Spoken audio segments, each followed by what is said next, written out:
Imagine a world where giants roamed the earth. A world where the air was colder, the nights longer, and survival meant facing creatures unlike anything alive today. This is the story of life millions of years ago, and the moment when humans for the very first time came face to face with one of the most legendary predators in history, the saber-toothed cat.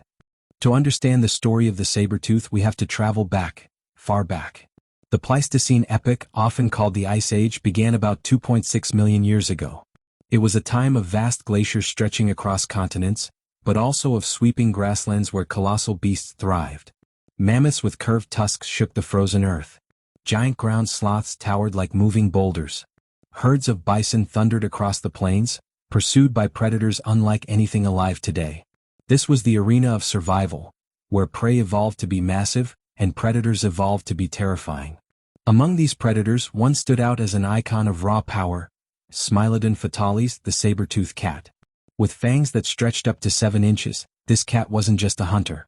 It was nature's ultimate experiment in design. Despite its nickname, the saber-tooth wasn't a tiger at all. It belonged to a separate branch of cats, one that specialized in power over speed. Stocky, muscular, with short tails and massive forelimbs, saber-tooths were ambush predators. They weren't built for long chases like today's lions or cheetahs. They were designed to wrestle giants to the ground.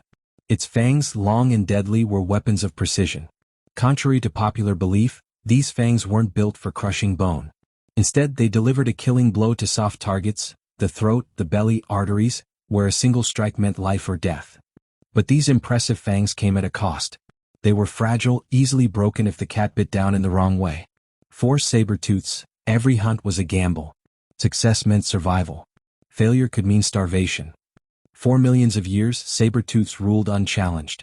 But around 300,000 years ago, a new player entered the stage: Homo sapiens. Humans were smaller, weaker, and slower than the mighty predators around them. Yet they had something no other creature possessed: intelligence, cooperation, and the ability to wield fire and tools. Imagine the first time humans saw a saber-tooth. Picture a small band of hunters huddled at the edge of a forest. Their fire flickers, shadows dance, and from the darkness emerges a pair of glowing eyes. A low growl rumbles in the night air. The humans are face to face with the deadliest cat on the planet. This was no ordinary predator-prey encounter. For the first time in history, two apex predators stared each other down. The outcome of these encounters would shape the destiny of both species. When we talk about the first human face the saber-tooth saw, we're talking about a moment frozen in time. For the cat, humans were unfamiliar. Not giant, not armored with tusks or horns. To the saber-tooth, we were strange, fragile, yet oddly dangerous. And for humans? Seeing a saber-tooth must have been an encounter filled with terror. The fangs gleaming like ivory knives, the muscular frame ready to pounce. It was a nightmare made real. But humans did something extraordinary. They didn't just run. They observed. They learned. They adapted. Over time, humans realized they could outthink the predators. Fire kept saber-tooths at bay. Spears gave them distance. Cooperation gave them strength in numbers. The saber-tooth saw a human face, and behind it, a mind unlike anything the animal kingdom had ever known. The relationship between humans and saber-tooths wasn't just predator versus prey. It was a battle for dominance.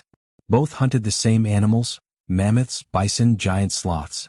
And in that competition, humans slowly gained the upper hand. Humans used strategy.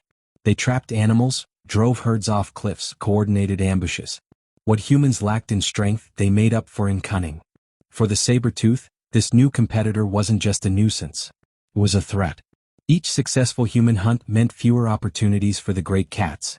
Each human settlement pushed predators further to the edge. Around 10,000 years ago, the saber-tooth vanished. The reasons are still debated. Was it climate change as the Ice Age ended and ecosystems shifted? Was it human competition as hunters claimed the best prey? Or was it a combination of both? What we know is this: the last saber-tooth lived in the Americas, sharing the world with humans for thousands of years before disappearing forever. The great fangs that once inspired fear are now silent, resting in museums and tar pits. Though extinct, the saber-tooth left behind a legacy. Its image is etched in human imagination, from cave paintings to modern films. It represents both the raw power of nature and the delicate balance of survival. For early humans, the first face-to-face encounter with a saber-tooth was a moment of fear and wonder. For us, It is a reminder of how close we once lived to giants, and how intelligence, adaptability, and cooperation gave us the power to outlast even the most fearsome predators. Life millions of years ago was harsh, brutal, and awe-inspiring. And in that world, when the first human face met the saber-tooth, history was written in fire, fang, and courage. Thanks for watching. If you enjoyed this journey back in time, don't forget to like, share, and subscribe for more stories from the ancient past.